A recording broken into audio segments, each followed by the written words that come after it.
Hey guys, it's the Wrestling Informer. I'm Cav from the Lingus Mafia podcast. That is Billy Body, who brings you all of the news that seems to be pretty right on, Billy. We just passed WrestleMania, and boy, oh boy, you got hammered because one thing did not happen. Meanwhile, it was a very weird finish to a match, which we will talk about, which caused this thing not to happen. Otherwise, you were batting 1,000. Yeah, well, I wouldn't say like I got a load for it. Like a couple of people did pick up on it, but it was pretty unanimous with tweets and things. People saying, "Oh, but he said this and he said that," and also what I like is the whole point of this is that they're now starting to tag the dirt sheets, or when they see a report, which is something that I said months ago or weeks ago or whatever. They're now starting to tag the people. Like eventually they will cotton on. Mhm. It's weird because, in my opinion, they all know. I've been high profile enough with Sportskeeda and Russo's brand, and obviously here, this is not a small YouTube channel. This is not a small podcast either. So they know. It's just the fact that they don't like me and they Yeah. don't like the things that I've said in the past, and I don't do things their way. Like I don't want to be in their community. Like what the wrestling community is, I want to be in a different version of that. Like a cool version of the wrestling community, not this kind of SJW cancel culture kind of just the community that's kind of been more at the forefront since AEW came along, You which kind of like sets the divide. I almost feel like it's weird because there wasn't a great community before AEW, but now since AEW's come along, it's almost like if you're there, it's fine to watch both things, but these yeah. people that are out there actually batting for AEW and having arguments on behalf of AEW and defending AEW, and they also the ones that watch the Ring of Honors and the TNAs and are the ones that buy the Wrestling Observer and are familiarized with Japanese wrestling and everything. They've now come to the forefront, and you can see the people that you really don't like and don't want to be around, not just because they stink of shit, but you don't want to actually be around them, whatever. You don't want to be in that group of people that pay fake Liv Morgans their entire house to because she asked for help. Have you seen that lately? I saw that, and then I saw a guy who's not, Amazing. he's one of these, one of these podcasts that I consider on the like the more like the cooler side of things. I Uh-huh. forget Don something Don I don't know, but he doesn't have like a like one of those. He doesn't take like a boring approach to it like Satin or Sap or anybody like that. He's not on that side of things. I forget Mhm. his name though. But he said he was going to talk in his podcast about how the whole thing was a setup against Liv Morgan and how this guy had set himself up to receive financial restitution and whatnot. Boy. It was basically he's going to talk about the legal side of how this will go against Liv Morgan and how it Oh how my it could have been God. planned by the guy. Like she's at any I, fault. Like I, someone just uses your name and then you're stupid enough. This is the pretty much like when the IRS calls you for money and those people send it. It's probably stupider to tell you the truth. So, um, we will get into a couple of stories and we're going to go over a little bit of what WrestleMania did. But Billy, look at my new toy I bought. You buy all this other stuff. Look what I got. I got a combo NES and Super Nintendo. There's a is that even a shop real over thing? Big. Yeah, it takes both games at the same time. But like It's so I not made dug by out. Nintendo though, is it? It's some custom thing. I think it's a custom because it's like a retro thing. Yeah, I mean these are all retro stuff, and I got all my old nonsense. But look, like I break out, Royal Rumble and Raw, and then this is what I got in the mail today, Billy. This one, the one that we all started with. pro wrestling from You know, the thing is, NES.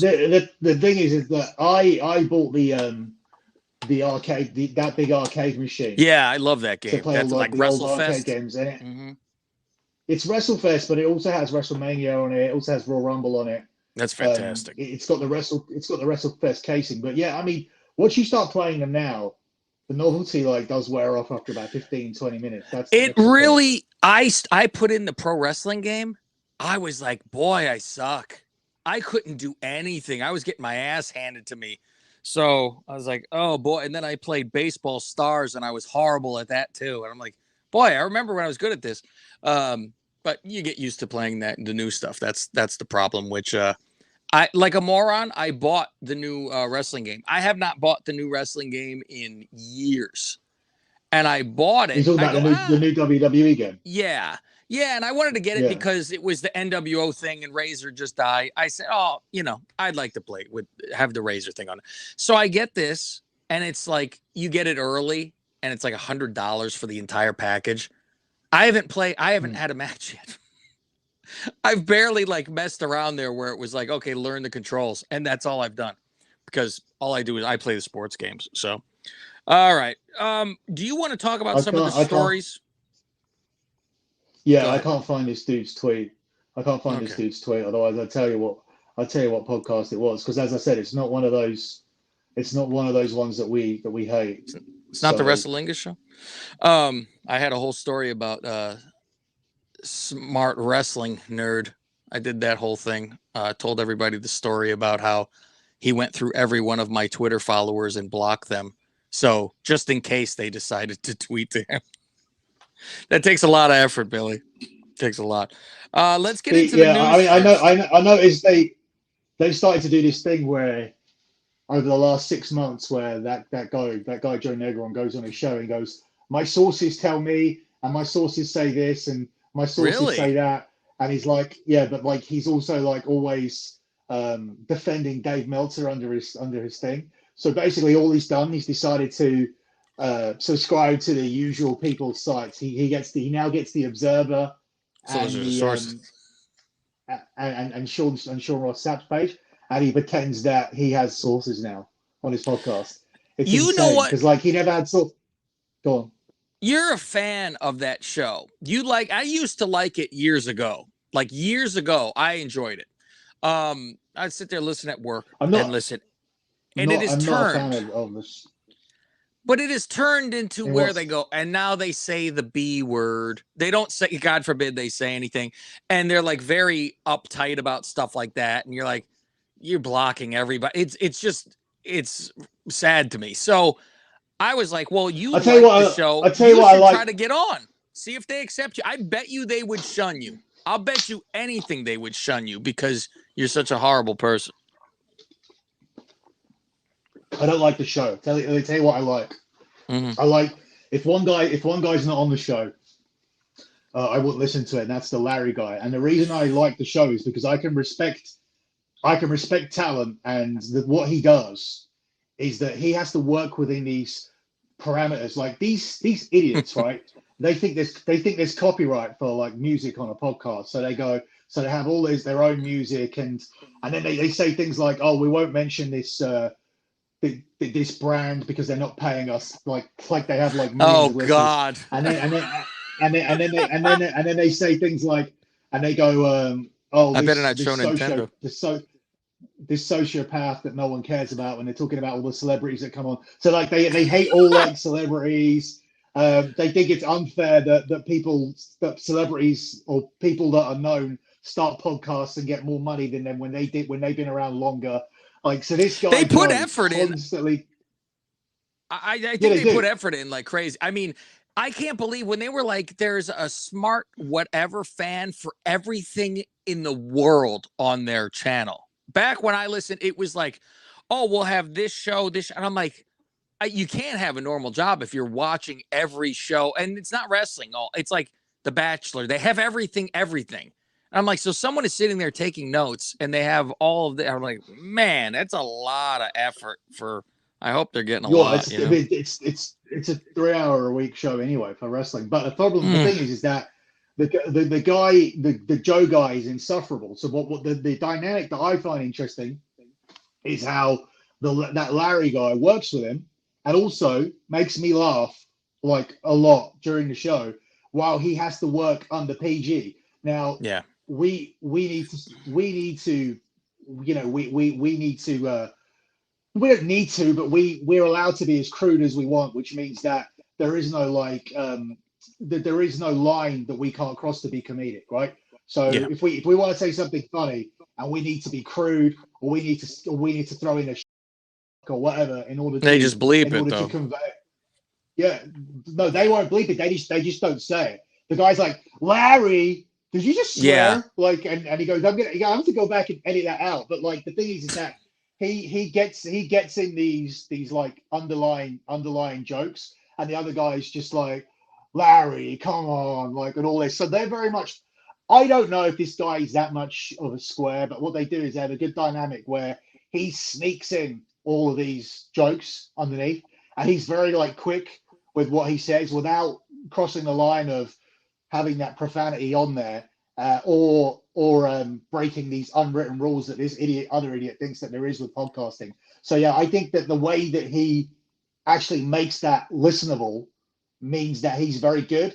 And I wonder what he would be like working on a decent podcast like ours, like where there were no limitations. So that's why don't you try to have him on? Try to get him on as a guest. Nah, he's like, I think he's very friendly with the dork. So I think Oh, really? I think he has genuine loyalty to him. So I had reached out to him before, but I think he's in that thing where he just wants to do the same show that he does every week, that comfort zone. But it's like, dude, your comfort zone's 3 hours a week with no money. And I could double your money by doing an hour with me. So so let's get into some of the news. That's what people are always clamoring for. It's not a crazy news week. There's a couple the things. show starts at 12:04. Yeah. There was a lot of ads. To be fair to them, we haven't spoken about anything interesting so far. Like I would Nintendo, old school Nintendo. There could be a full show about that.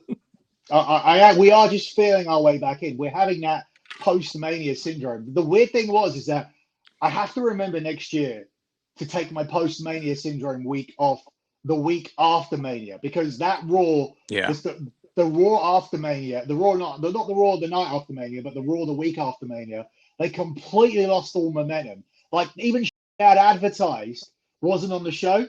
Like they advertised this tag match for the women's title, and it's on now this week's show.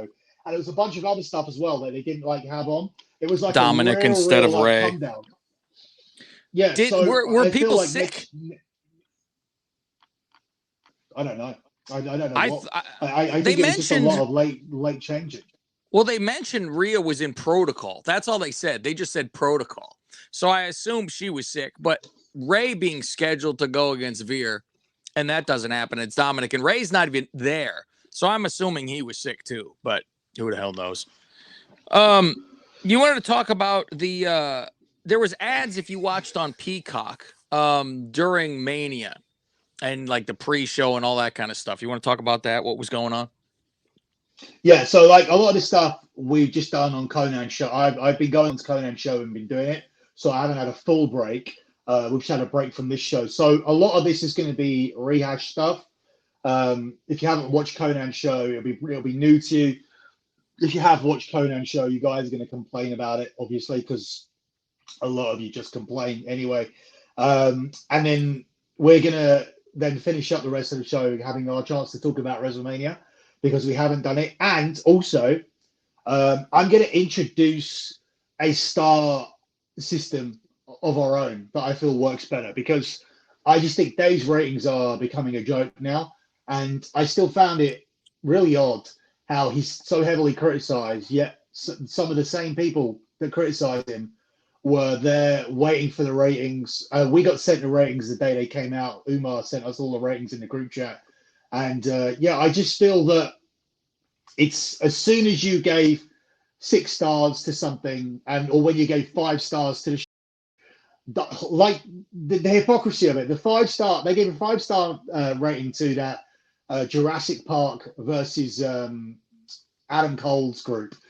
in AEW. Adam Cole and the Young Bucks, wasn't it, versus Jurassic Park. And he gave the match 5 stars, and it was just a spot fest. Yet he didn't have. He refused to grade the Sami Zayn match, which everybody I watched with enjoyed. So yeah, it was entertaining. So that's why I figured to myself, there has to be a better way to do these star ratings. So I'm going to give you my system. Okay. And we're going to grade 6 or 7 matches from Mania later on. Okay. Well, see, that's a problem because I would like to know while I'm watching the thing, I would be fresh in my mind and I would write down a rating. No. You do these ratings on this one. Let me know ahead of time, for God's sake. No. It doesn't work like that because like I can remember any of these matches. No, but that's the whole point. Like that's exactly my point, because the thing is that if you do remember it a week later, then it's worth it. It stands out. It stands the test of time. Like you don't want to be. This is not a move for move. Like, oh, how did he transition out of that? How did he transition out of the arm lock and get him into the hammer lock? It's not that. So this is why I think it's a more like effective system. So yeah, moving on to the show or the news. The show's already going on. So the news, the ads that you saw at WrestleMania, or maybe you saw the ads, maybe you didn't. So you saw these weird little infomercials about the WWE superstars, like Bobby Lashley. This is Bobby Lashley. He's so powerful. This is showed him in college, all that stuff. Yeah. So you saw it for Lashley, Roman, Sasha. I think maybe was there one for Drew? I can't remember. But either way, these profiles replaced actual advertisements that were being shown to people that were on the $5 tier of Peacock. So all along they've been telling you that there's an ad-free version of Peacock, and there's a version of Peacock that has ads. Yeah. So these ads for WrestleMania sold for $12 million. And if you're on a cheap version of Peacock, you saw them. And if you're on the international version, or you get ad-free Peacock, then you got these weird little WWE commercials instead. So it's weird. They're charging you $5 a month to see the weird little commercials because they're going to put adverts on anyway. I don't have credentials to give my opinion, but I'm going to anyway. That annoys me because they say it's commercial free. That's a commercial. I don't care if it's a little vignette. This is an ad to me, and it's not the show. So they're inserting this, and it's like it's still a break. It's just an ad for their own wrestling instead of seeing something for Tide. I get you, but at the same time, the company are universally praised for their production qualities and the videos that they make. So if you're somebody who likes watching like WWE 24 or any of the good documentaries that they make, they'll argue that, well, these are mini documentaries that we're giving to you to pass the time by. So, and multiple times though, the same one I've seen. So it's not like, oh, if you're on this level, you will get our little vignettes about everyone, like collect them all. One of those things. It's the same ones. You go, okay, it's time because this is where the commercial would be. So I mean, it is better than seeing Tide or something, but What if in that place, you remember that when they used to break up little bits of Raw, when like Sunny would come on like with the "You Know You Want Me" song, and she'd be like in loads of different bathing suits or whatever. What if they went out and like reproduced that content with the current women to fill out the gaps? And if you didn't have Peacock, you wouldn't see them. Way better, and that would get you, and it's a male audience, and that would get you to stay there. Because if you knew it was a different one each time, you'd be like, oh, I wonder what they're going to show on the next one or who's going to be on the next one. But in today's world, God forbid, somebody's in a bikini. It'd be very sexy. That will never happen because we're going to finish this with the news today with like one of the biggest stories that we've had this year. So guys, listen to it on Conan show. We already spoke about it with Disco. For you, it'll be the first time we go into it. So it kind of piggybacks off a lot of this Nick Khan stuff. So we start with Nick Khan and we'll finish with Nick Khan at the end. So another thing that Nick Khan did is that he convinced Vince to sell advertising around the ring via LED boards. Now, Vince has been against this idea for years, which kind of does tell you it's another indicator that Khan is more in charge of the direction of the company at the moment than Vince, because Vince likes a very clean ring, clean sheet, the same stuff around the ring, and doesn't like to interfere with the integrity of the ring. But Khan also was influential in selling the LED boards around WrestleMania, which is significant. Do you like the LED in the background? I didn't think it was bad at all. I actually liked it. I don't care. Like, I didn't actually notice it until somebody gave me the story, and then I watched it back and started to see what people were talking about. So that's a story that came as a result of my phone call to one of these sources this week. A couple of things before we move back on to Nick Khan and bookend this news with Nick Khan stuff. There've been names that have nixed for Edge's group. Edge is formulating a group where they are in agreement with Damian Priest. That was a universally agreed name. Rhea Ripley's another one who Edge is in favor of. Oh. Edge made a play for Ali because he feels like he's not doing anything and he's talented and he feels like he could do something with him. But Ali's proper in the doghouse because WWE refused. They actually then, as an alternative, offered Mansoor, and Edge said no. That Edge doesn't see Mansoor as the same as Ali, which WWE probably do. And the name that they're sort of now the dirt sheets have made it sound like it's confirmed, but it's not. The name that they're kind of in disagreement about is Tommaso Ciampa. Edge sees him as somebody that he wants in the group.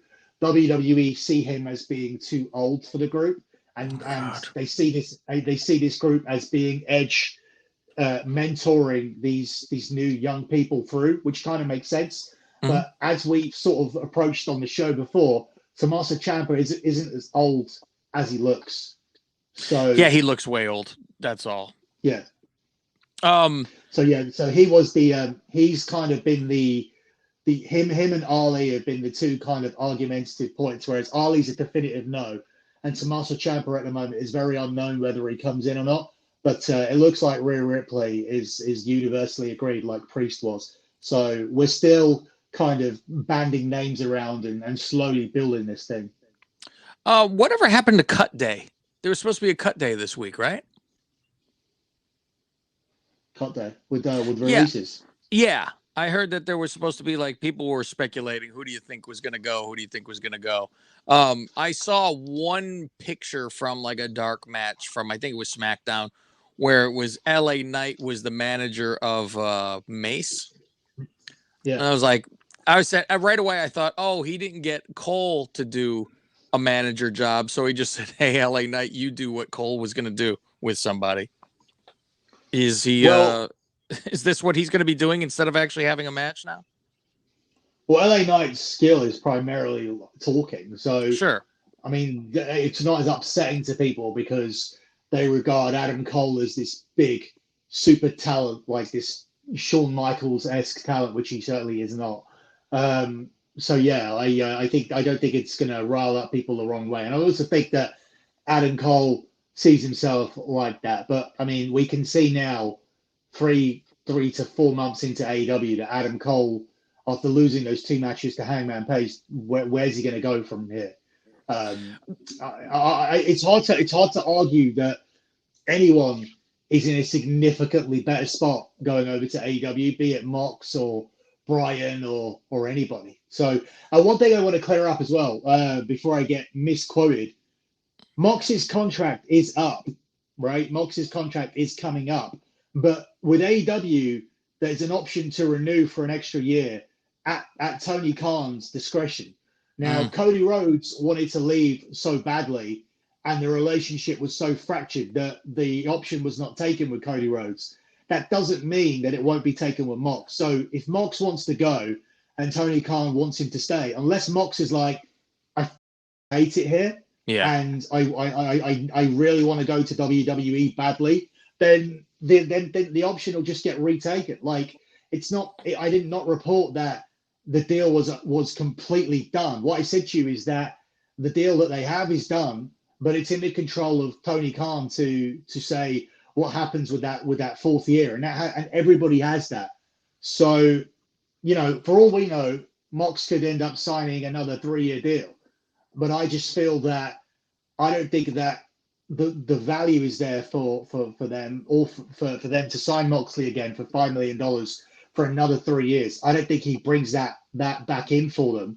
And they really need to start looking at this expenditure. And once the conversation happens to Mox and goes, hey, we'd like you for another 3 years, but we'd like to pay you $3 million a year, which is more in line with what we're paying Kenny and the Bucks and these people. And Mox then says, well, I'm now being reduced to Kenny and the Bucks and Bryan Danielson, as opposed to CM Punk coming in on the same money as me. And he might turn around and say that, I'll go and explore my options with WWE, where Cody just got his money matched at the same as getting a mega push. So, yeah, all the contracts are 3 years, but all of them have a 1-year extension on them, which is down to Tony Khan. So let's just clear that up. I think AEW needed him when they got him for a big name, because they were, needing some names. Now they've gotten so many and a lot of names. I think they could let him go if he wanted to. If they were doing right by him, I think they'd ask, do you want to stay or do you not want to stay? Unless he was some crazy moneymaker where you'd be like, well, I'm not letting you go. You're making us $1 million. So in this group with Ali having a problem, it is interesting that it's Rhea that would be there with Priest, since they're dating each other. That's interesting to be there. Wait, Damian Priest is dating Rhea Ripley? As far as I know, yeah. I thought she was dating that black bodybuilder. I don't know. You know what? Maybe you're right. I thought they were dating. That's what I've always seen. But no, you sent me the pictures, because you sent that was a long while ago, though. Yeah, but that was just remember when we were saying I was saying she's definitely and then you told me and we're like, because I was like, who is this black chick with the long hair? She's but you see people going crazy. You see people going crazy over pictures over Mania weekend, because she was just wearing these like super low cut tops all through Mania.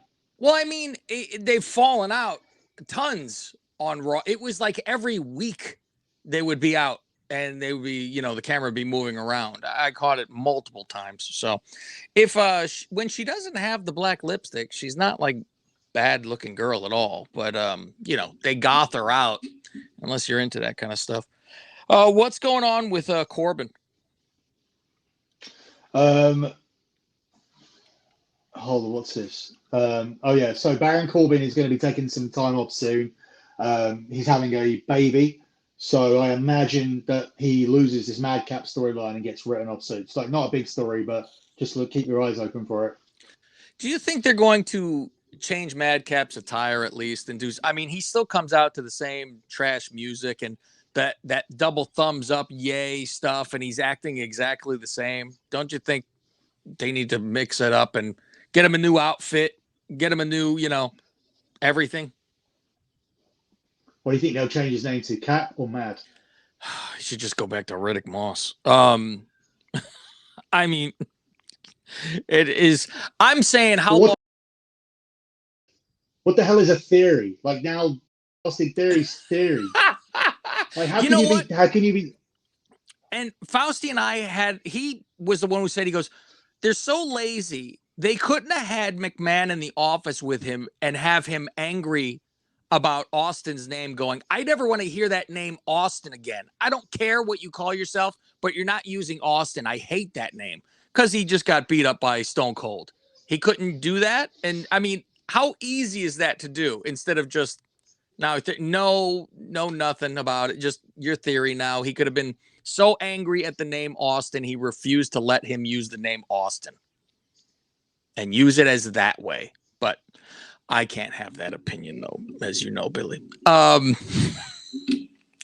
What is up with Nick Khan to bookend this? All right, so I actually, so getting back around to this story that I allegedly got wrong. So, I said there would be blood in the main event, right? But to recap, also said that Omos would have a match with Lashley at WrestleMania. I also said that Omos would be going off with MVP. I also said that Brock Lesnar would be winning the Royal Rumble. I also said Brock Lesnar and Roman Reigns would be the main event of WrestleMania. I also said that Vince McMahon would have a match with Pat McAfee. I also said that Stone Cold Steve Austin would have a match. I also said, I mean, like, he never took his shirt off, Billy. We got you. Who did? Who didn't? Austin. Everyone got you. You said he would have his shirt off, Austin, and he never did. You're worthless, Billy. Nice. Cav's joking about that because someone actually tweeted me that. Exactly. They yelled at him about it because of me constantly going, I want Austin topless. And so he never took his top off. And but yeah, you said there would be blood, and it was a very weird ending. Yeah, so I said that there would be blood, and then the match finished 15 minutes early. So my initial report on week 1 of when I went into Conan, so I've done 2 Conan shows since then, was the fact that the match was cut short. So my assumption is that the blood was taken out because I was told there would be blood, and I was told that both guys got injured, which they did. So at that point, I was still, in my mind, everything was correct. I got an explanation for why there was no blood. I got told that 10 minutes of the match at least were cut out. I was told that Brock Lesnar was injured, and I was told that Roman Reigns was injured. Roman Reigns had a shoulder injury, and Brock Lesnar had a broken rib. So that was all good. But then I found out that the 15 minutes that were cut out of the match, the 10, 15 minutes that were cut out of the match, were not supposed to have blood in it anyway. Now, I could have just kept this to myself. Keep it your mouth shut, yeah. Yeah, because no one else is going to have this, and I'm protected by the fact that 15 minutes of the match was cancelled. But I don't about like me being 100% right or whatever. The fact that what I care about is actually just being consistently right throughout and always having the correct story in the end. And the correct story in the end is that those 15 minutes that taken out were not going to have blood in them because the blood was taken out on the day of the match earlier on. So whatever they were going to fill that 15 minutes with, and it was confusing to the wrestlers as well, I assume, because Brock Lesnar did take his gloves off, which I imagine was a pre-planned spot for the match that they originally had going into Sunday. And the reason the blood was pulled on Sunday is a long story, which goes back about 2 years. So let's just crack on with it. Nick Khan is the guy that took the blood out of the match.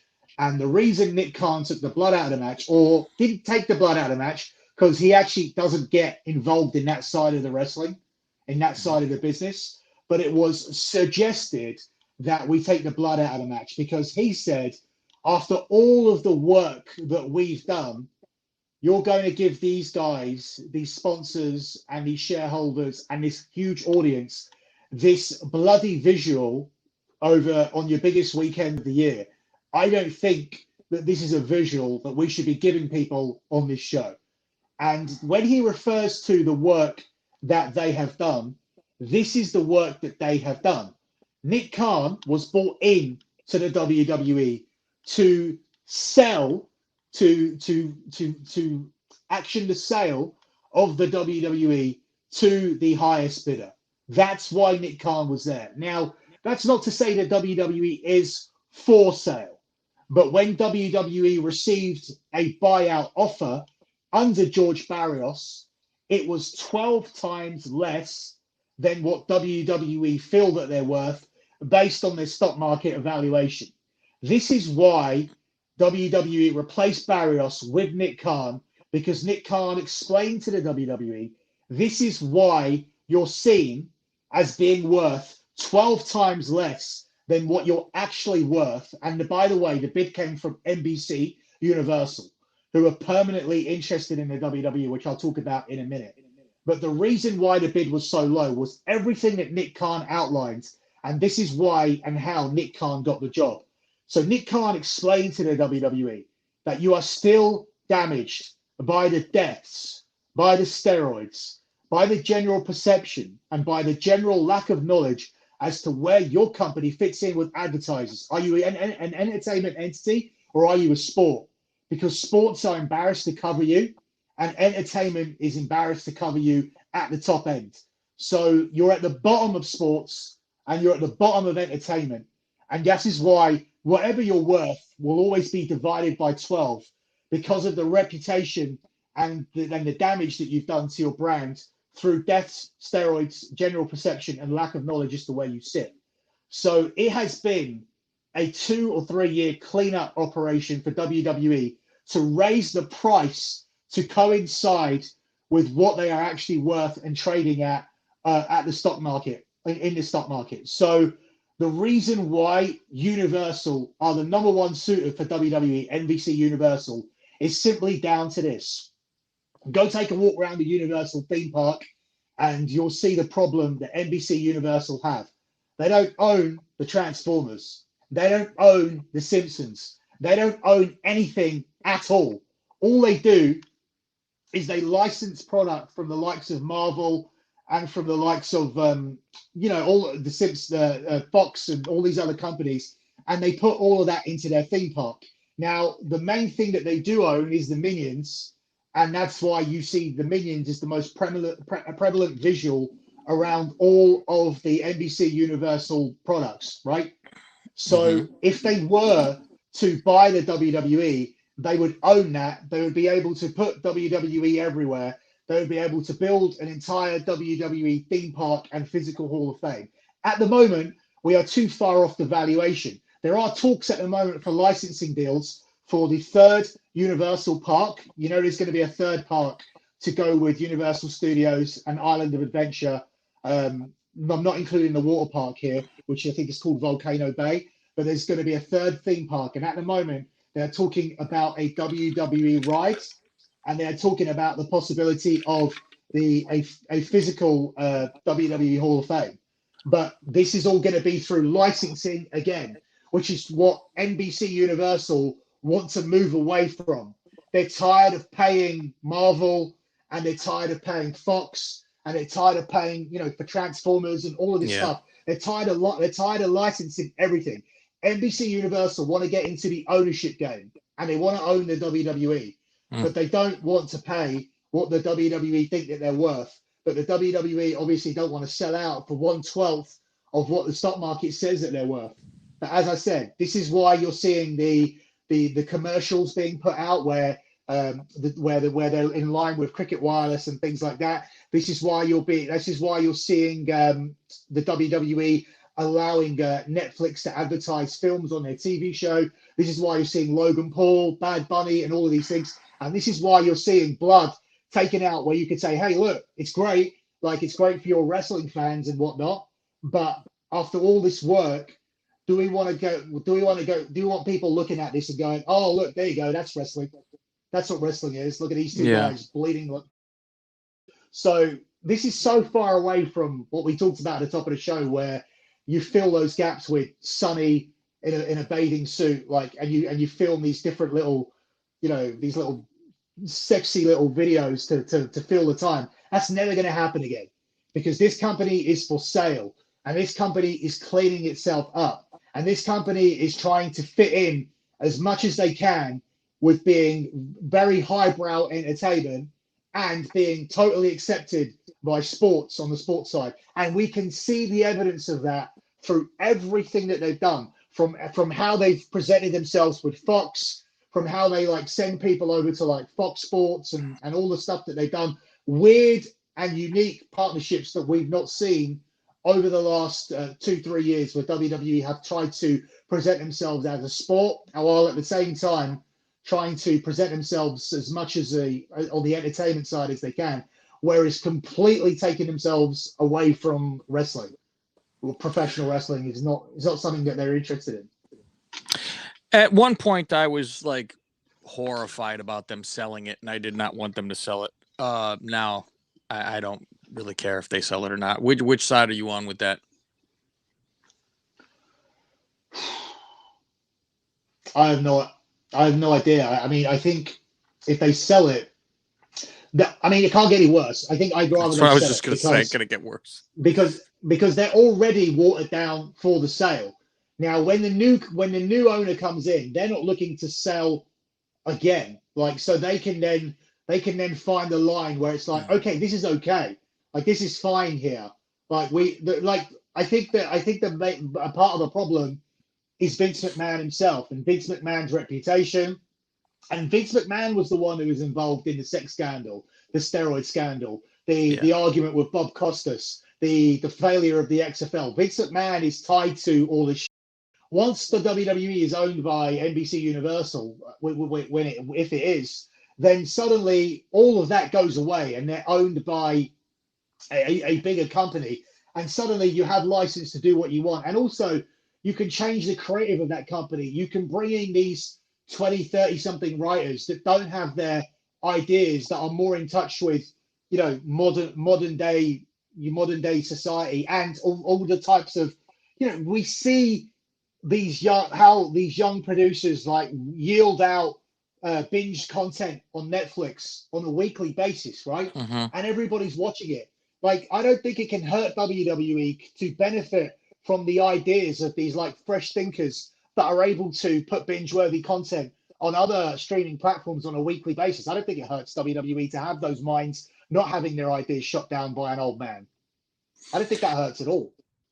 Yeah, I was always a Triple H guy when it came to like creative and stuff, and just watching the old NXT stuff, and I always thought that was a great product, and I was hoping that he'd be put in charge once everything ever, if Vince finally passed on and all that kind of stuff. But by the way, it is Dimitri Action Jackson, an indie wrestler who Rhea Ripley is with. So I was completely wrong with Priest. I don't know why I heard that before, but just to correct myself, unlike Meltzer, I would like to say I was wrong. All right, well, there's your news. So if you want to get into some WWE Wrestlemania, and what is your system, by the way, for grading matches?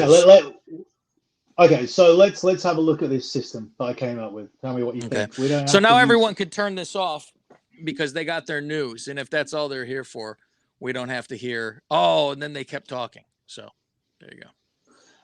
Okay, so it's still a star system. Okay.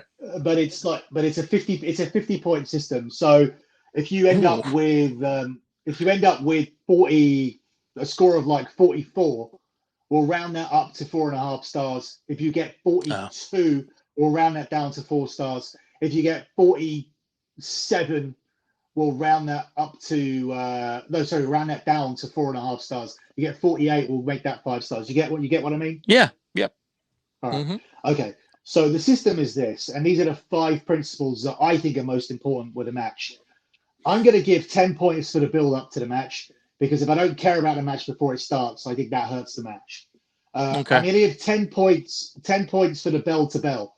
Now, people will say that this is not enough, but this is primarily from entrance to before the finish. So this is how all of the action flows, and if I'm interested in the match at all before the finish. So I would use Rock Hogan as an example of this, as being something where you would be lower down on the bell to bell, because I don't think the bell to bell for that match is particularly great. If you watch it on mute, and that's another thing that's important about the bell to bell side. What does it look like in mute? Because I'm also giving 10 points for a crowd reaction, which is where Rock Hogan would get a 10. So when you're looking at Rock Hogan, so I'm going to use Rock Hogan as the example to grade this. You've got the finish as well. So what you give the finish out of 10, and then importance. Now, if people have an amazing match on Dark Elevation or on WWE Main Event, the importance will never be over 5 out of 10. But WrestleMania matches can be graded anywhere. I would go only as low as 8 and as high as 10, depending if it's the main event.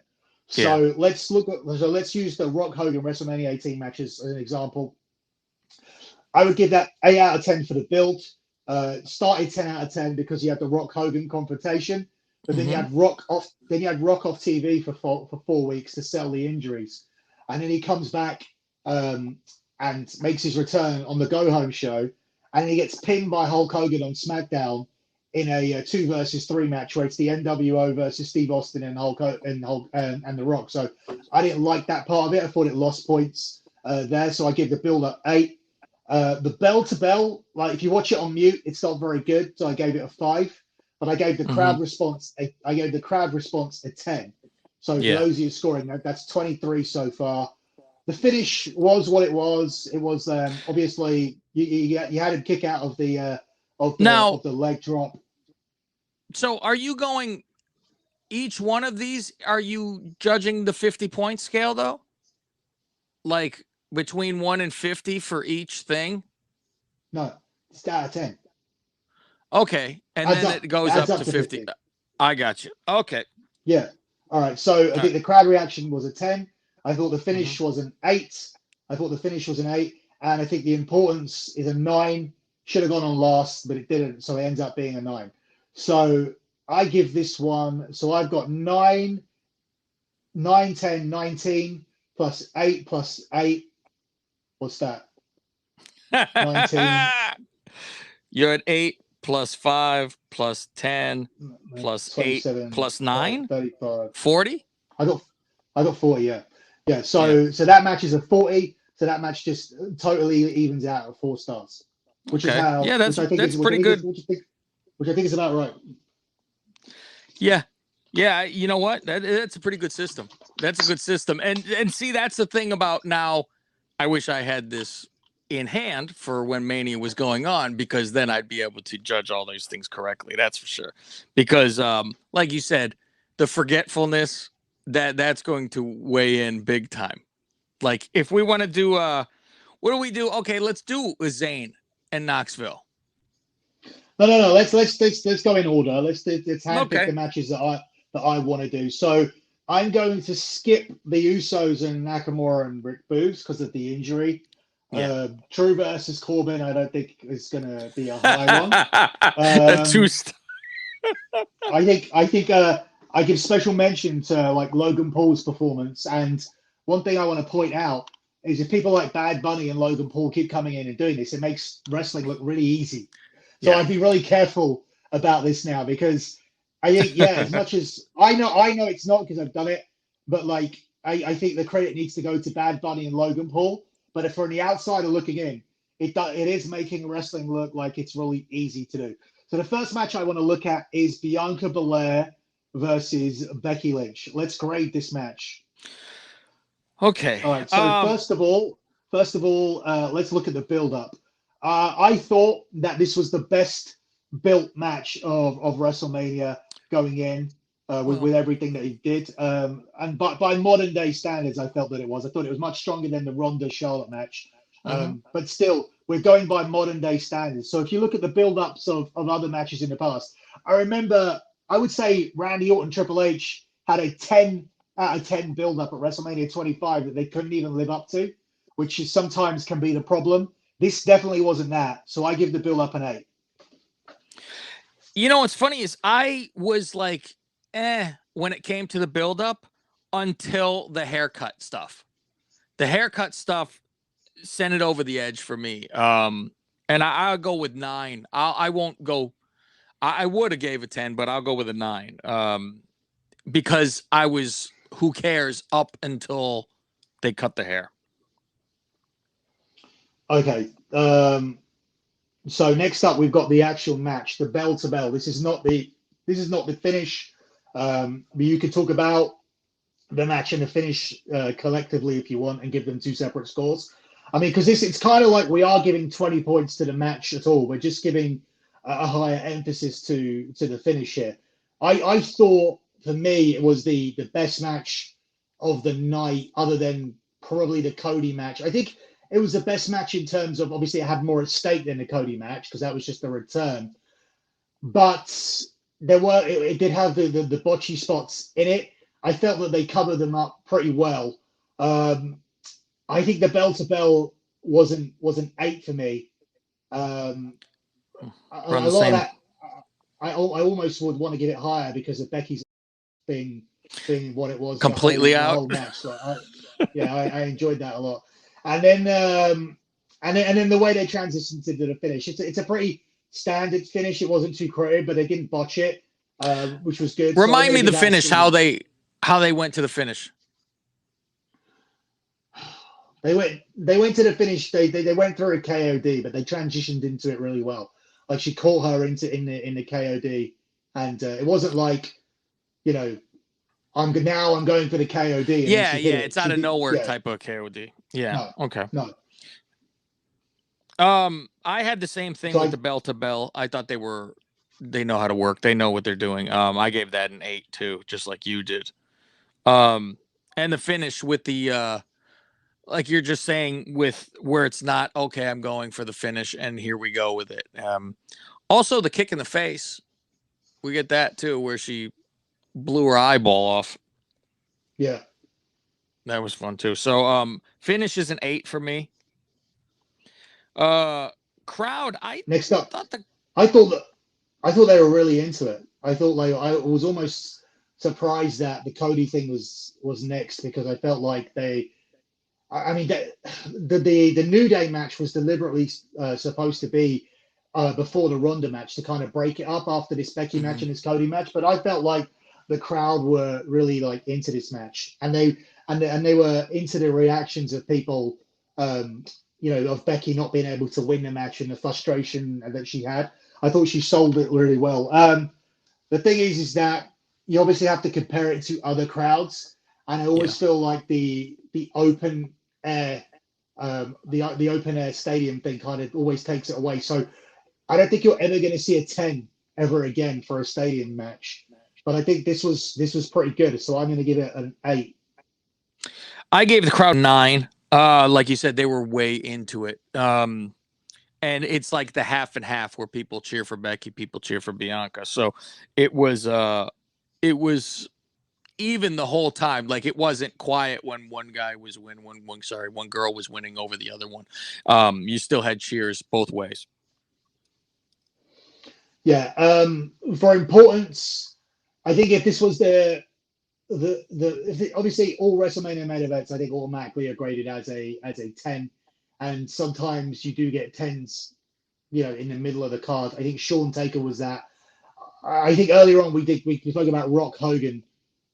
I think I would go back and maybe change that to a 10 for importance. I don't think it changes the rating of the match at all. It would just be 41 points, 41 out of 50 instead of 40 out of 50. So it'd still be a 4 star. Here, I think that we have so many title changes now, and we have so many good matches on WrestleMania. I think this was probably going in like the third most important thing. And I think all the high marks have been given for the fact that it was a good match. I had a good build and everything like that. But I don't think over the test of time, it'll be as important enough to get a 9. And it can't get a 10 because it's not in the main event for me. So I'm going to give it an 8 for the importance. Exactly the same as what I gave it. I did the 8 too, because I was like, all right, it's important in the women's title, but at the same time, like you said, in the long run, I don't think it's going to be that important. So it wasn't like the first time a black girl's won the belt, anything like that. So important wise, Becky losing as she lies and says she hasn't, lost the title in however many days, because she was gone for how many days. So I went with 8 too. So I scored my 39, total 39, which is I scored 39 for a 4-star match, 4-star roundup. So what did you had for build? What did you have? I can't remember what I had, because I've been typing the numbers in. I just added it up. Okay. But I think I went 8, 8, 7, 8, and 8. I ended up with 7. Yeah. I ended up with a 42. Are you sure? Because I went 9, 8, 9, 8, 8. Okay, well that still rounds down to 4 stars anyway. Yeah. Okay. All right. Okay, so next up we'll do Cody and Seth.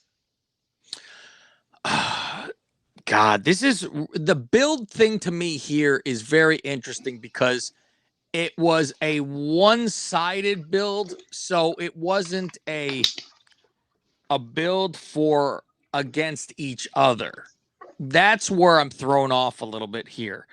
Even though we knew where it was going, but a one-sided build for me and him just losing and it made no sense, the build too. Let's talk that for sure, where he would lose something and it was like, oh, sorry, you can't get into Mania, you're done. Oh, here's another chance. Oh, sorry, you're never going to Mania, and other people would interfere and get in. So I'll go with just a 6 for a build. Yeah, I got the same. I felt like Rollins did everything well that he was given to do. His performance was good, but the writing was terrible. And I mean, and this is like a 5 out of 5 for Rollins and a 1 out of 5 for the creative team, for how we got here. What about the match, the bell to bell with the two guys and their chemistry and whatnot? I think the bell to bell could be a 10. I don't think there are other workers that are better. I think like this is top of the line type of workers in the business. I don't think there's like somebody that's like way better than they are, and I don't think so.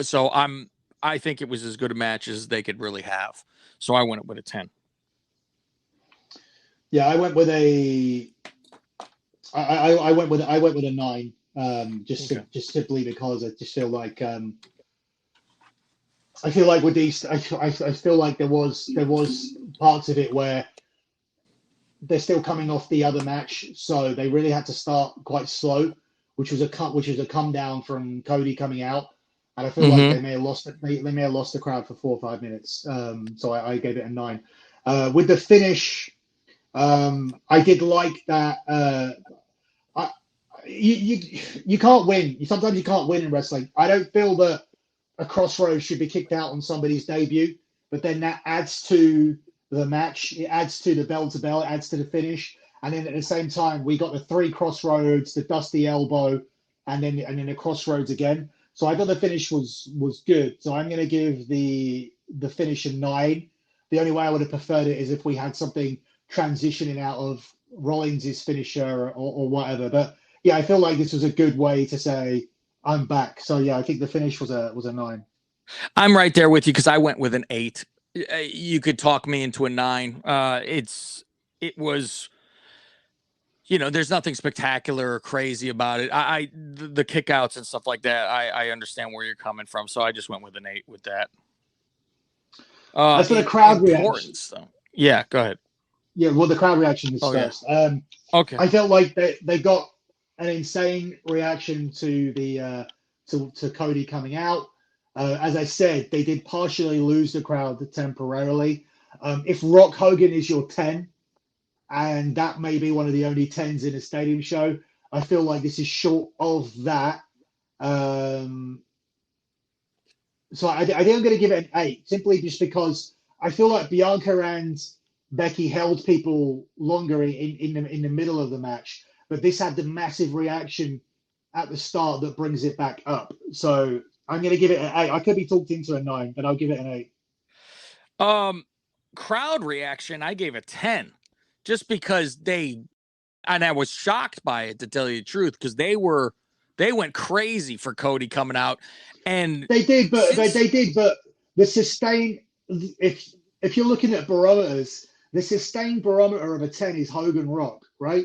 Mm-hmm. Or even Rock Austin. You could say Hogan Rock is ridiculous, but then you got Rock Austin as well. It's so hard to say if you put this up against that and the sustained reaction, it's not there. So I don't think it can be a 10 ever. So yeah, for me it was, because that's what, like, when you're saying if you forget things and things stick in your head more, they have made me believe like Cody is a contender and bigger than I would have thought he was, for sure. Their presentation of him to me has boosted him up.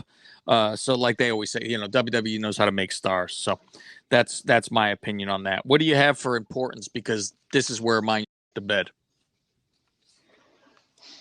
For importance, I think this is as high as you can get in terms of a non-title match at a WrestleMania that's not a main event. So immediately you lose a mark for it not being in the main event, and also not being a match where you say, "Oh, that should have gone on last," because I never felt like after I watched it that should have gone on last. I think the importance over time, it'll be a good thing to come back to if Cody gets a really good run or he does not.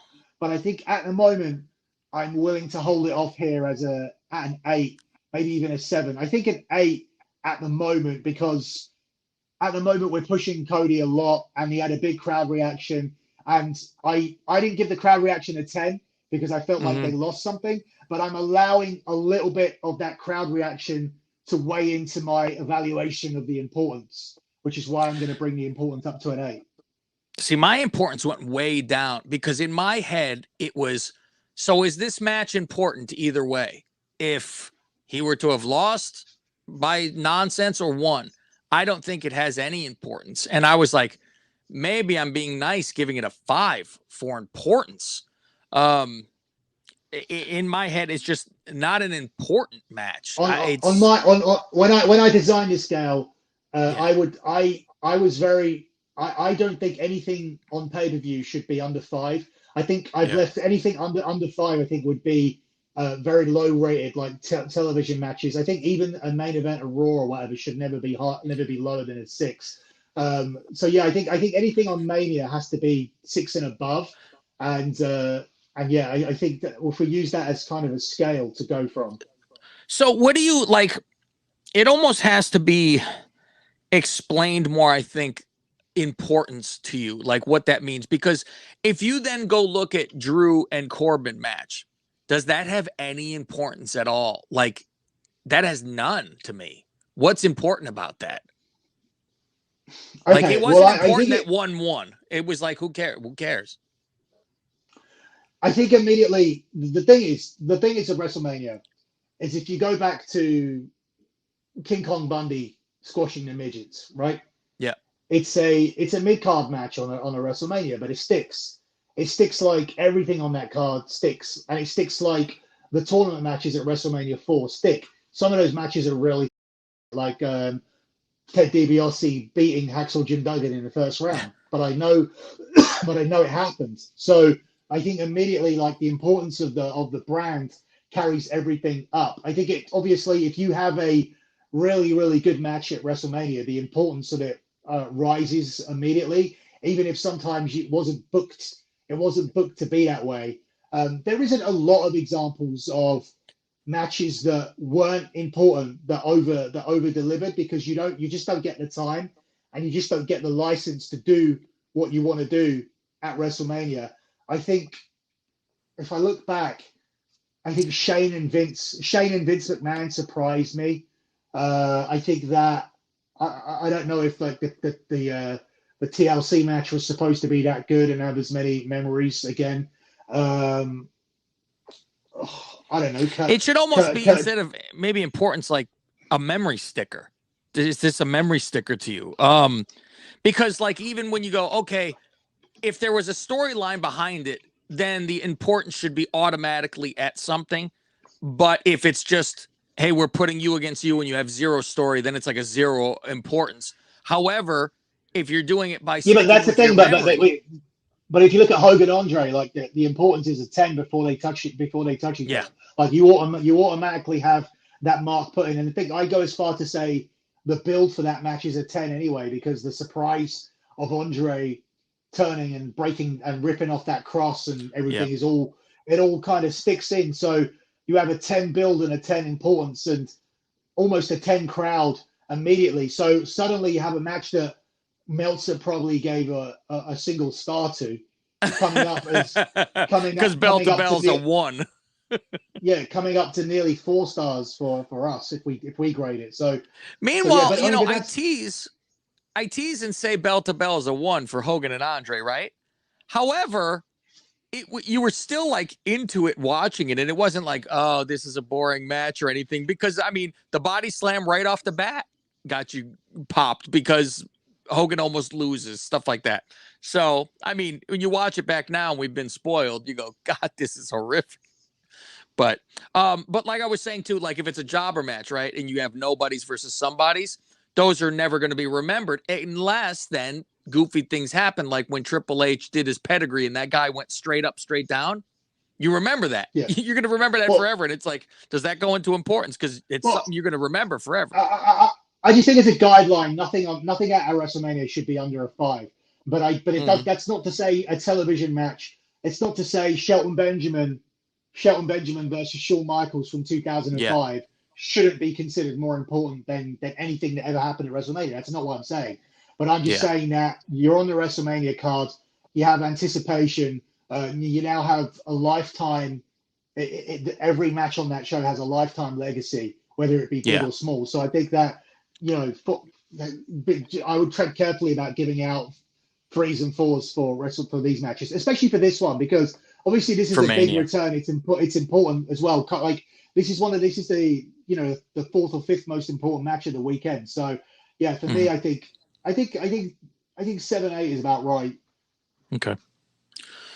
All right. What else we got? What's the next? What did you add that up to? Mine added up to 39, so about 4-star.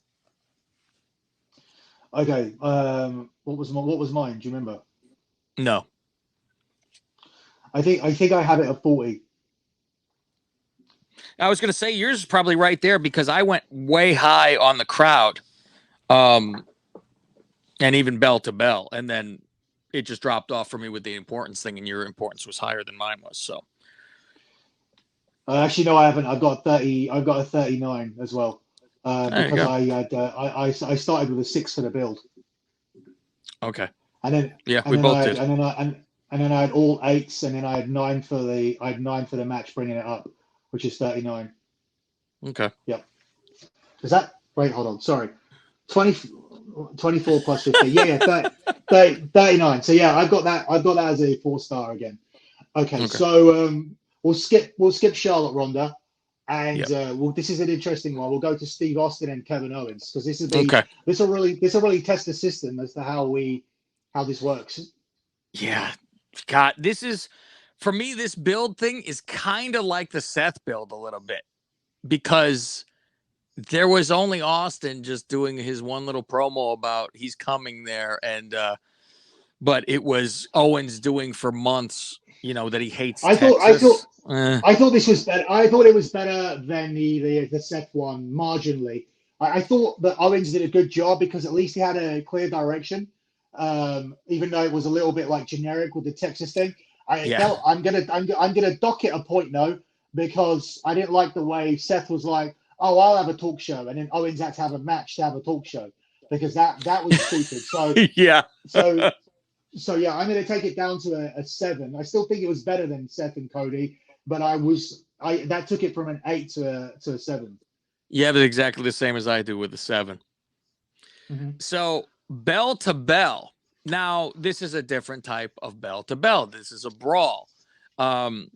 And you know what? I thought it was fun and entertaining. So it doesn't need to be some technical masterpiece, Angle and Michaels to have a high rating for me. But it was entertaining the whole time that they were going at each other. So I gave it a 9.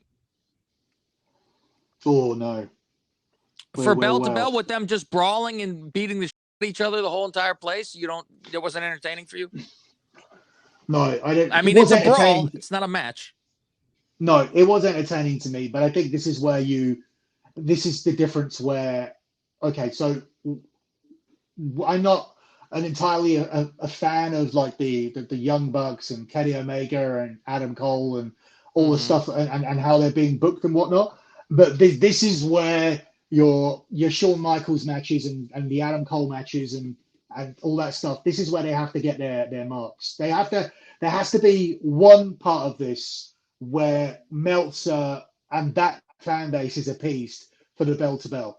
Like that whole wrestling side of things needs to at some. Now I understand if it is a brawl, but then there's levels to a brawl as well. If you're going to go out and have a brawl, you have to go out and have like for the bell to bell for Mick Foley and the Undertaker, you give that a 10 because they've gone out and had a proper brawl. These guys were very much within themselves. This doesn't stand up as one of the best brawls that I've seen. For the entertainment side, it entertained me, so automatically it goes past that halfway marker. But to give this anything more than 5, I think would be too much. So I'm going to give it a 5.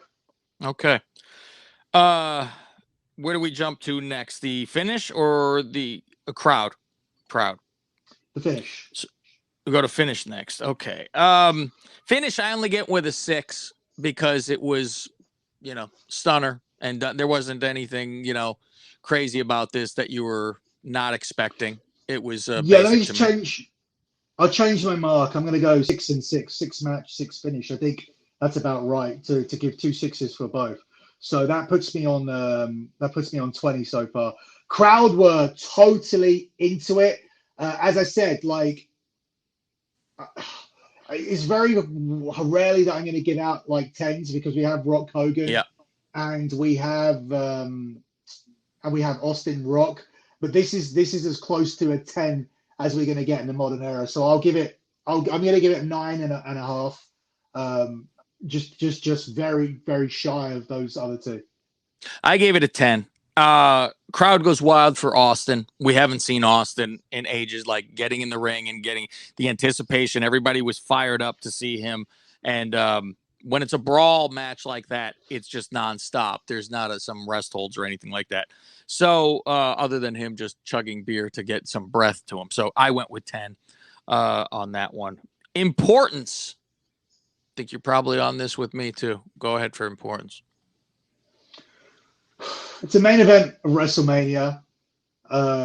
It's Steve Austin wrestling for the first time in 19 years. If you can't give a 10 to it, then it's really hard to give a 10 to anything in the modern era. So yeah, I think that's about as automatic as a 10 that you can get out. It's up there with how you could not, no matter what was in this show. Everybody said Bianca was great and the Cody return was great. I didn't hear anyone say, "Oh, they should have gone on last though," which kind of tells you that this was the correct thing. Yeah, the name of Austin. Austin hadn't wrestled in that long of a time, and this is as close to a regular match that we're getting. It's huge that it's Austin's first match back and whatever they said. So yeah, I gave it a 10 as well. My total here was 42. So you got 4-star. Yeah, I got a 4-star here. And my total was 38.5, which is also a 4-star. 4-star.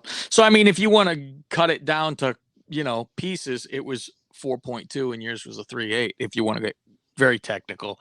Because a lot of them, I think, are going to end up around 4s, I think, for the most part. But it's a good system because, they're good matches, but they're not top tier. So, there's always one thing that has dropped it for me, like the finish. I go, who cares? Let's move on to night 2. I'm going to pick 4 matches out from night 2, and then we'll. Yeah, since we wanted to be out of here in a half hour. Yeah, so let's do Johnny Knoxville and Sami Zayn because this is the one that we're really interested in. Build. I'm going with a 9. They did a lot. This was for months. I don't want to give it a 10 just because I don't want to say 10. But it could easily be a 10. They did this since Royal Rumble and continued. They gave this fake phone number thing. They did the flying outside stuff. Screwed him in the Rumble. All made him lose belts. Everything like this. That's as close to a 10 as you can get. I'm going with a 9 then. Yeah, I think modern day maybe a 10. But modern day is not the olden days, so I can't give it a 10. I'm going to give it an 8.5. I think it's too good to be an 8, but I think I'm just finding it difficult to give it a 9. The match, the bell to bell. Now, this is weird because I did say just on the last one where this is where you have to allow the wrestling to overtake. But if it's a super brawl within the confines of a brawl, we've seen a few Moxley and Kenny Omega, for example, where they're proper bled, or Mick Foley and Undertaker doing their thing. If you've got a gimmick to pull off and you pull that gimmick off perfectly, then you deserve a higher mark. These two had a gimmick to pull off, which was essentially a street fight, which was within the confines of the Jackass movie, and Hmm. they did it really well. Like the crowd were like super into it. I don't want to give the crowd and the match the same thing and get those confused. So I'm gonna give the match a 7 and a crowd an 8, and I just because I want to talk about those two things together. So yeah, I'm gonna go 7 and 8. Yeah, I went 8 with the match because there wasn't like really botches for a guy who has never gotten in the ring to do these kind of things, and they did pretty well. It kept your attention, kept you interested. That's for sure. With all the stuff going on, all the interference from the guys from Jackass, the crowd I would put at an 8 as well for here too. Yeah, I I'm thought just they gonna were way into actually it. Yeah, I'm going to bump the crowd up actually to 8.5 just because I feel like there was a lot of back and forth to the crowd and they always caught somebody laughing. Like, I mean, I'm proper like Oh yeah, laughing. So yeah, I think yeah, 8.5, I think went to is better. Okay, so the finish this actually up with yeah, the mousetrap. I think it would have been a good yeah. finish had it just worked the first time. I think you could have given it a consistent 8 across the board. So I'm going to dock it down to a 7. I docked it down to a 6 because um, the goofiness of, I mean, the whole match is goofy, but the goofiness of, I can't get up. I'm stuck from this mousetrap. That knocks it to me. And also the fact that it didn't work. But you got to give Johnny credit for not going, it didn't work, and then just pinning him or something. He went in there and yanked that thing out to make sure that it snapped. So he didn't panic under pressure and be like, well, I guess this doesn't work. What do I do? Because a lot of celebrities just would have like laughed and been like, "Oh, I guess this is it" or something, So, but I put it at a 6 for the finish for just that it didn't work, plus How the important goofiness was of I can't get out. Important. I'm giving a 7. I mean, I I got the same. in yeah, in the grand scheme, is this is the as Patterson would say, the Gaga spot. So that's all this was, Yeah, but yeah. it was fun. But meanwhile, though, if we hold to almost rules about will you remember this match in your mind, you're gonna remember it for a long time. So Yeah, but I your also total. remember cry. I also remember the two doinks, and I think it's about the same as that. Um, so I got this at 38. Yep, me too. 38. Uh, Okay. all right. Up next, we're getting through this quicker now. We thought of like more in tune with the system. Edge versus AJ Styles, which was supposed to be the match of the night, but I think this may be the first that we get outside of the fours. Let's see. The build up. See, the build up to me, it is so rough. Like I see that they tried and they did some things. As much that it didn't make sense, though, that hurt me a little bit. So I went with a 7 for a build up. Yeah, I went for a 7. I could have easily gone lower Yeah. because it was all Edge trying to save it for us. It was all like Edge trying to explain everything and do everything. But I mean, look, AJ was a heel who broke up with Almost, and Edge was a face who just won a mixed tag match with his wife. And then 2 weeks later, we have to take them in different roles. I think considering the far-fetchedness of that, a 7's a pretty high score. The match, the bell to bell. I only went with a 7 for that too. It was like they're both good at what they do, but I didn't see anything out of the, like to really get you going. Like, oh my God, look, this is a great match. It lulled me a little bit, zombie style, watching it like your days off almost a little bit. Yeah, I got 7 there as well. And what about the finish with Priest distracting? I put that at a 6. He stood there and AJ was like, why are you standing here? Why are you didn't do anything, didn't attempt to do anything. He just stood there and AJ was completely distracted and got caught because he was staring at him. That was it. Yeah, I think that at WrestleMania, I think I'm going to agree with you as well. I think at WrestleMania, you want something more, more to do with the more just in time with who's better out of the two. Like you want sort of something cleaner. You don't really want something that's just like a stepping stone.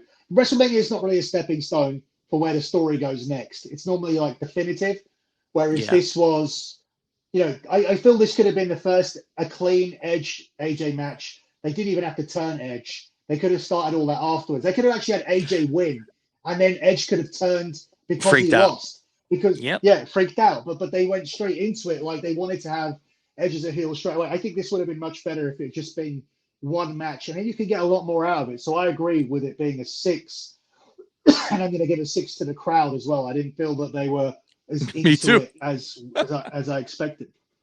Exactly the same one for me as a 6. They were there and were just above average for that. It was, I'm telling you, it was like the match lulled you to sleep. It was the expectation of AJ and Nakamura, and then it was the same result. It was like, okay, well, whatever. The importance, I gave it a 7 because it's creating a stable. So that was the importance of it. Like it's evolving from that. So I put a 7 on that.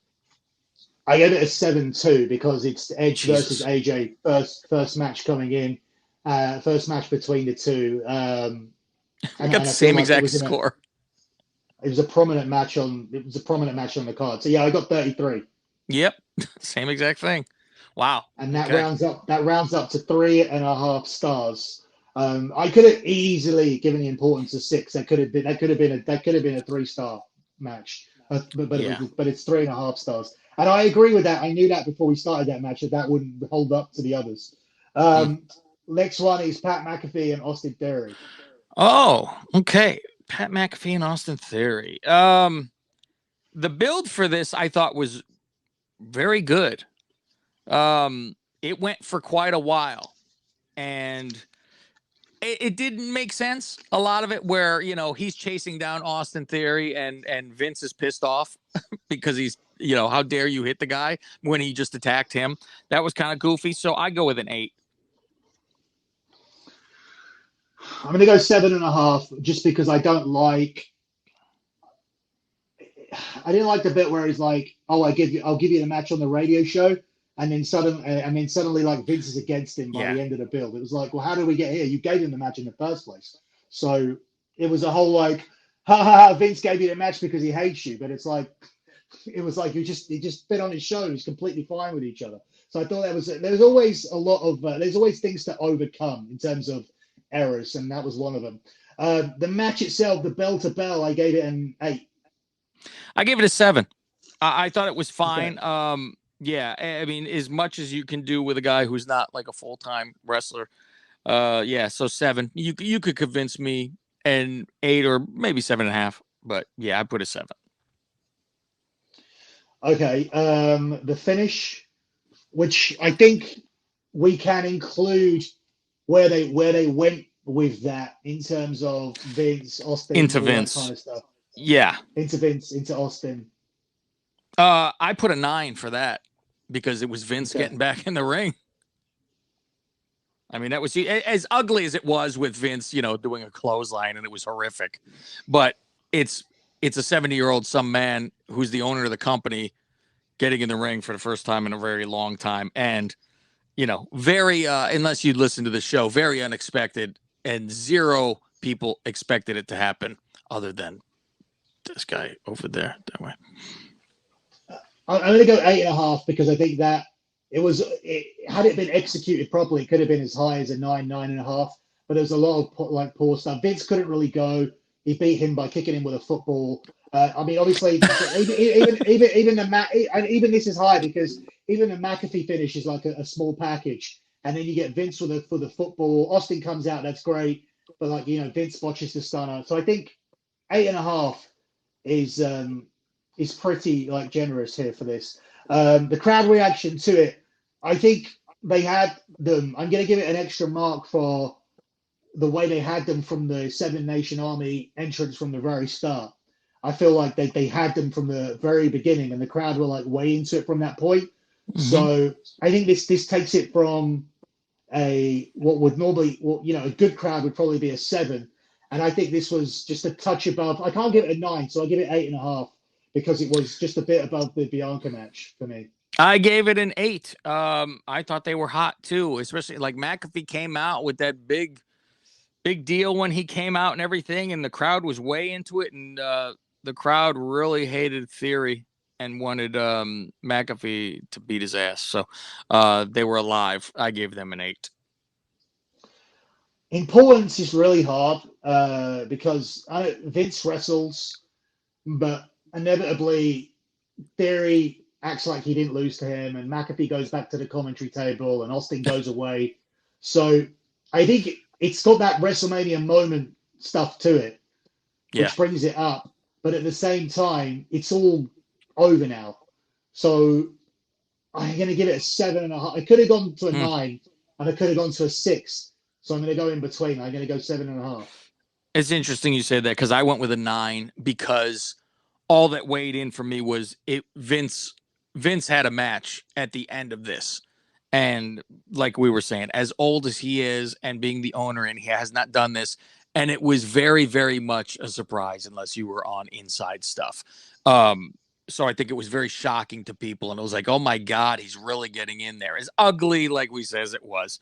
That's why I would say the importance. And as you would probably know, I mean, a documentary is made about this at the end. So that's pretty important that they're making a documentary, and this is the finale of it. What did you get total? I got 40. I got 41. Okay, so 4-star, pretty much. Yep. Bang on. Okay, so last one. Main event, Roman Reigns, Brock Lesnar, winner takes all.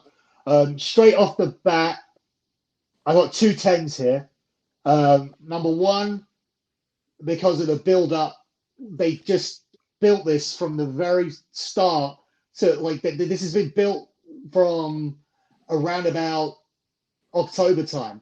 And at no point did you think, oh, when are they going to be done with this? When are they going to be done with this? Maybe some people did, but I didn't. I felt like the character that Brock played was really good throughout.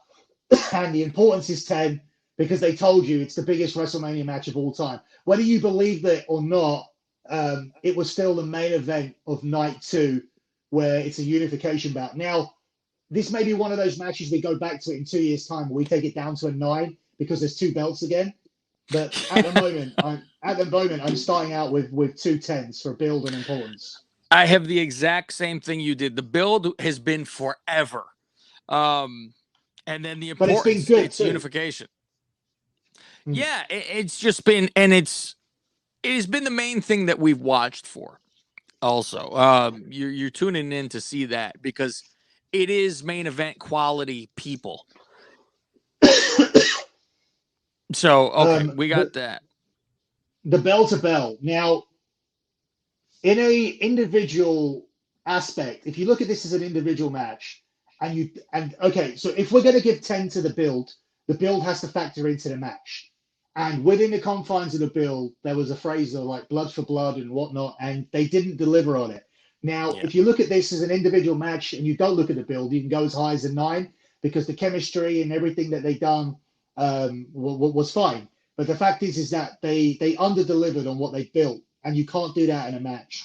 So I'm going to give that a 7, and at the same time, I'm going to give the finish a 6 because that came absolutely out of nowhere. They had no business finishing at that point. And I understand they may be injured and whatnot, but to finish Brock Lesnar with 1 spear, I think it was universally like underwhelming to people. And that was a common consensus throughout. Are you giving yourself the line of it's Mania, so nothing is below a 5 for these kind of when things are horrible? Or are you just giving it, you think, because... No. Only that's only for importance. Importance is designed for pay-per-view. Importance is so Dave Meltzer can't tell me some thing in a Japanese bingo hall can be as important as something at WrestleMania, right? Because I don't care about it, and it can never be as important.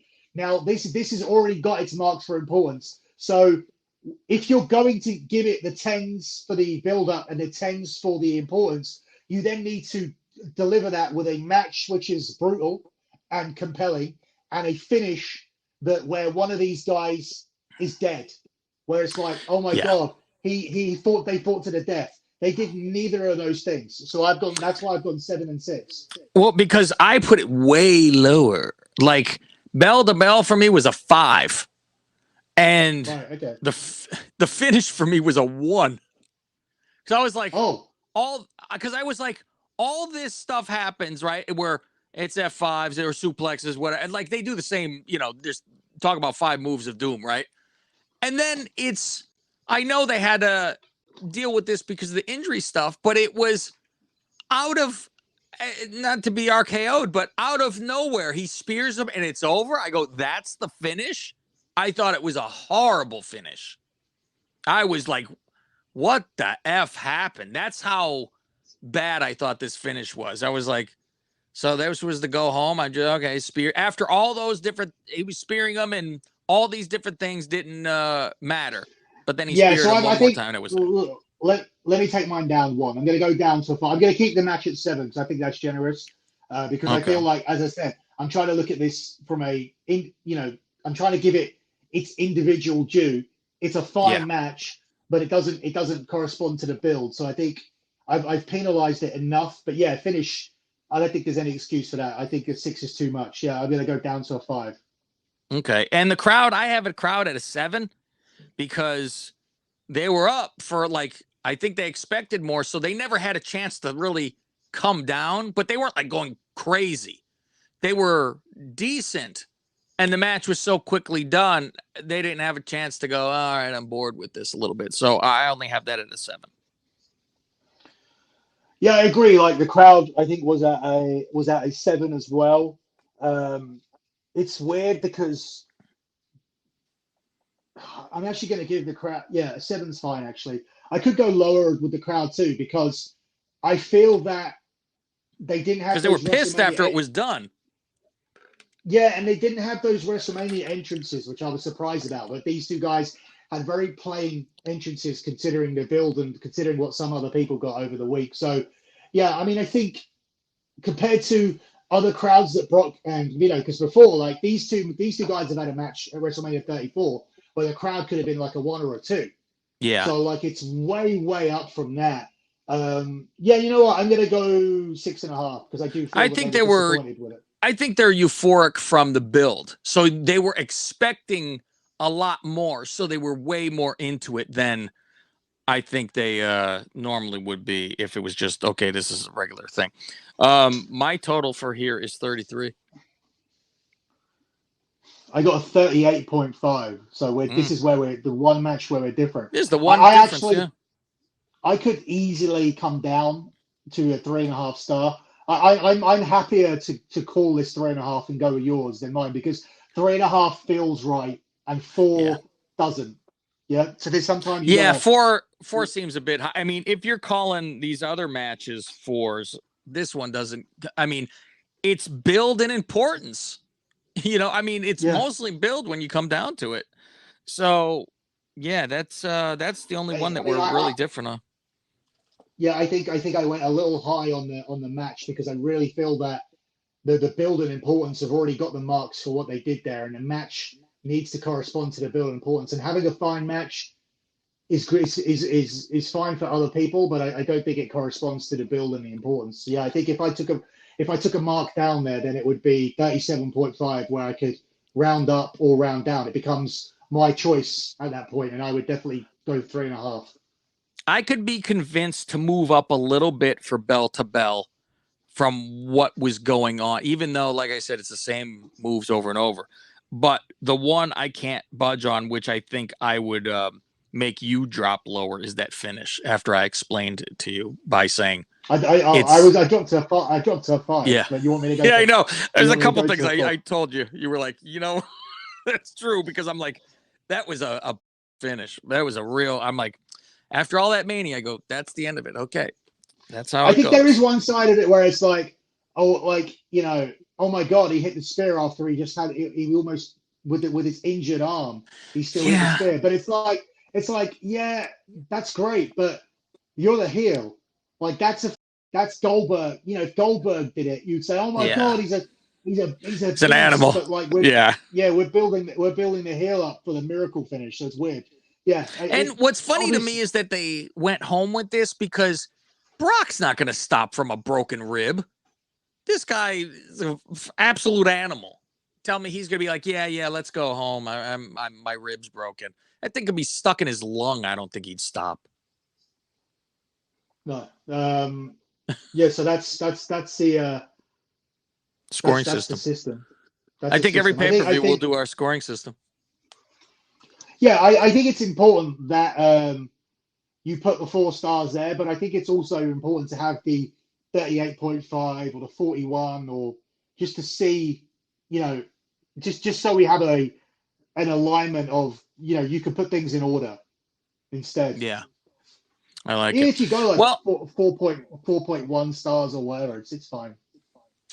I think that is it, ladies and gentlemen. We give you some extra just nonsense. You got your news. If you kept on watching after the news, that means you actually like watching this show and us BSing with each other. I don't think that system is nonsense. I think that system is the future of wrestling, of grading wrestling matches. I'm going to pitch it to Conan, I agree. And Conan and Disco, the actual wrestlers. I think so too. I think you should pitch it. And tell them to listen to the end of the show and they'll hear that. But I think that's the way to go. You give your news up front, get all the crybabies that only want the news. They will get the download for you. Boom. And then we go on to all of our nonsense that we talk about and just BSing. So like we had said earlier, we were going to do 30 minutes. So we did an extra hour. That sounds right. Right, Billy? As I told you, where I laughed, where you go, no, I don't feel well. I think we're going to do only a half hour. And I laughed at you. Go see all of my BS, and that is at Lingus Mafia. You could listen to my Wrestlingus show on that feed where I review the wrestling shows in a very different way than you're probably used to. For Billy, you want to go to at K100 Informer on Twitter, and you also want to go to lockbetting.com to get your betting packages. How many thousands of months have we gone in a row, Billy? 106 coming on to 107. Goodness. It'll be 9 years. 9 years in 6 weeks' time. It'll be 9 years without a loss. If you ever were not afraid of clowns before, Billy, I bet you I can make you afraid of a clown. That's your favorite girl. You know who that is? Who's that? I'll turn down the close as a clown, I guess, right? Here you go. It's Nyla Rose. All right. That's it. That's it for us. Hope you enjoyed the show. I'm Cavalier. He's Body. And we will see you next week. Later.